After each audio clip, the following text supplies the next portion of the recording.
സൂചിപ്പിക്കുന്നത്. ശരി, നമ്മൾ മാഷും കൂടി ചോദിച്ചാൽ നമുക്ക് അവസാനിപ്പിക്കാം. പിന്നെ നേരത്തെ ഞാൻ പറഞ്ഞ സൂറത്ത് തൗബയിലെ 105-ാമത്തെ ആയത്തിൽ നിങ്ങൾ പരിശോധിച്ചിട്ടുണ്ടാവും, അതുണ്ട് എന്ന് ബോധ്യപ്പെട്ടോ? ഇല്ലെങ്കിൽ എന്റെ ഫോൺ ഇല്ല, നിങ്ങൾ പറഞ്ഞതില്ല. നിങ്ങൾ എന്തിനാണോ അത് പറഞ്ഞത് അതിലില്ല. ഞാൻ വായിച്ചരാം. അത് വറദ, അത് മേലിന്ന് വായിക്കാം. വായിക്കാം.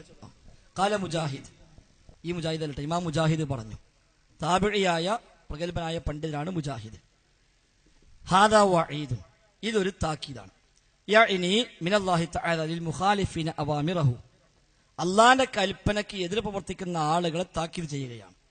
ബി അന്ന അഅ്മാലഹും സതുഅറദു അലൈഹി തബാറക വതആല, അവിടെ അമലുകൾ അല്ലാഹുവിന്റെ മേൽ പ്രദർശിപ്പിക്കുക, അല്ലാഹ് കാണും എന്ന വാഗ്ദാനമാണ്, താക്കീതാണ്.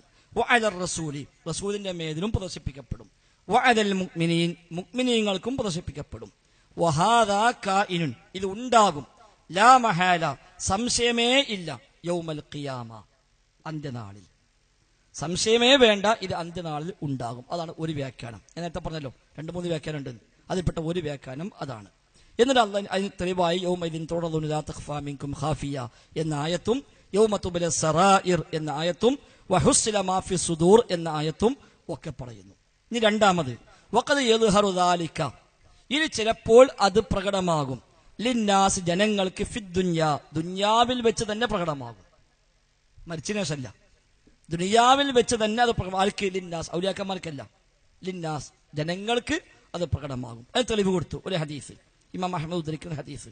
ഇബ്നു ലുഹൈ വഴി കിട്ടിയതാണ്, ഒരു സ്വഹീഹ് അല്ലത് ആവട്ടെ, എന്നാലും കൊടുത്തു. ലൗ അന്ന അഹദക്കും യഅമലു ഫീ സുഖ്റത്തിൻ സുമ്മ ലൈസ ലഹാ ബാബുൻ വലാ കുവ്വ ലഅഖ്റജല്ലാഹു അമലഹു ലിന്നാസ് കായിനം മാ കാൻ. ഏത് സ്വകാര്യത്തിൽ ഒരു പാറക്കുള്ളിൽ പോയി ഒരാൾ എന്തു ചെയ്താലും ശരി, ആ പാലക്ക് കവാടമോ ദോരമോ ഒന്നുമില്ല, എന്നാൽ പോലും അത് ജനങ്ങൾക്ക് മുമ്പിലേക്ക് വെളിവാകാതിരിക്കില്ല. അപ്പൊ എത്ര സ്വകാര്യമായി തോന്നിയാസം ചെയ്താലും ഇന്നല്ലെങ്കിൽ നാളെ നമ്മൾ പറയുന്ന കാലം നീളത്തിൽ തോറും സത്യാവസ്ഥ പുറത്തു വരുന്നതാണ്. അതാണ് ഒന്നുകിൽ. അപ്പൊ ഒന്ന് പരലോകത്തിന് ബോധ്യപ്പെടും, 2 ദുന്യാവിന് തന്നെ ചിലപ്പം ചെയ്യും അള്ളാഹു അത് ഇവിടെ വെളിവാക്കുകയും അവനവിടെ വഷളാകുന്ന സാഹചര്യം ഉണ്ടാവുകയും ചെയ്യും എന്നാണ് രണ്ടാമത് ഒരു വ്യാഖ്യാനം നൽകപ്പെട്ടത്. അതാണ് നമ്മൾ പറഞ്ഞ രണ്ടാമത്തെ. അപ്പൊ ഒന്ന് പരലോകത്ത് നിന്ന്, രണ്ടാമത് ദുന്യാവിൽ നിന്ന് തന്നെ ചിലപ്പോൾ വരാം. ഇനിയാണ് നിങ്ങൾ പറഞ്ഞ ഭാഗം വരുന്നത്. വഖദ് വറദ അന്ന അഅ്മാലുൽ അഹ്യാഇ തുറദു അലൽ അംവാതി മിൻ അഖ്രിബാഇ വൽ അശായിർ, ജീവിച്ചിരിക്കുന്ന ആളുടെ കർമ്മങ്ങൾ അവരുടെ ബന്ധുക്കൾക്ക് കാണിക്കപ്പെടും എന്നുണ്ട്, ഔലിയാക്കന്മാർക്കല്ല. അൽഹംദുലില്ലാ, അൽഹംദുലില്ലാഹല്ലോ, ഇനി കുറച്ച് സുബ്ഹാന പറയേണ്ടി വരും.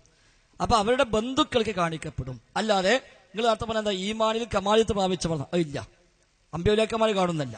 എന്നിട്ട് അവർ നല്ലത് കണ്ടാൽ അവർ അല്ലാഹുവിനെ സ്തുതിക്കും, അല്ലാത്തത് കണ്ടാൽ അവർ പൊറുക്കലെ തേടും എന്ന് വന്നിട്ടുണ്ട് എന്നാണ് മറ്റൊന്ന് പറഞ്ഞത്. അതിന്റെ 1-2 റിപ്പോർട്ടുകൾ നൽകുന്നു. വായിക്കൂ. ഇതിന് ശേഷം അത് ആ റിപ്പോർട്ട് കൊടുത്തു. ഇമാം അഹ്മദ് ഉദ്ധരിച്ചതും അതേപോലെ അബൂ ദാവൂദ് ഉദ്ധരിച്ചതുമായ റിപ്പോർട്ട് കൊടുത്തു. അവരെ പ്രദർശിപ്പിക്കപ്പെടും. അതാർക്ക്? അഖ്രിബാഹിം വഅശായിരിഹിം, അവരുടെ ബന്ധുക്കൾക്കും അടുത്ത കുടുംബങ്ങൾക്കും. എന്നിട്ടോ ബാക്കി കൂടി ഉണ്ടല്ലോ, എന്താ, അവർ നല്ലത് കണ്ടാൽ അല്ലാഹുവിനെ സ്തുതിക്കും, അല്ലാത്ത കണ്ടാൽ അവർ പൊറുക്കലെ തേടും, നേരത്തെ പറഞ്ഞല്ലോ. എന്നിട്ട് ഇനി സമാനമായ ഹദീസിൽ വേറെ വന്നിട്ടുണ്ട് എന്ന് പറഞ്ഞുകൊണ്ട് ഇമാം അഹ്മദിനെ മറ്റൊരു റിവായത്ത് കൊടുക്കുന്നു. എന്താ പറഞ്ഞത്? അനസ് റളിയല്ലാഹു അൻഹു പറഞ്ഞു, ലാ അലൈക്കും അൻ തഅജബു ബി അഹദിൻ ഹത്താ തൻദുറു ബിമാ യഖ്തിമുലഹു. അതാണ് 4-മതൊരു വ്യാഖ്യാനമുള്ളത്. ഒരാൾ നല്ല അമൽ ചെയ്യുന്നു. അതിന്റെ മുമ്പത്തെ നിങ്ങൾ പറഞ്ഞിട്ടില്ല, ഫുള്ളൊന്ന് വായിച്ചർത്ഥം പറയും. ഇല്ല, ഇന്ന അമ്മാലക്കും തുറന്നു അന്ന് വായിക്കൂ. നിങ്ങൾ കുടുംബങ്ങൾക്ക് പ്രദർശിപ്പിക്കപ്പെടും, നല്ലത് കണ്ടാ സന്തോഷിക്കും. നേരത്തെ വായിച്ചു പറഞ്ഞതുപോലെ ഒന്ന് വായിച്ച അർത്ഥം വെക്കും. നല്ലത് കണ്ടാ ഇസ്തബ്ശിറൂ ബിഹി, സന്തോഷിക്കും പറഞ്ഞത്. അല്ലാത്ത കണ്ടാലോ കാലു പറയും, അല്ലാഹുമ്മ ലാ തുമിത്തുഹും, റബ്ബേ നീ അവരെ മരിപ്പിക്കല്ല, ഹത്താ തഹ്ദീഹിം കമാ ഹദൈതനാ, അൽഹംദുലില്ലാഹ് പോലെ അവരെ ഹിദായത്തിലാക്കുന്നത് വരെ നീ മരിപ്പിക്കല്ല. മരിച്ചോര് അറിയും എന്നിട്ട് നാട്ടുകാർ. എന്താ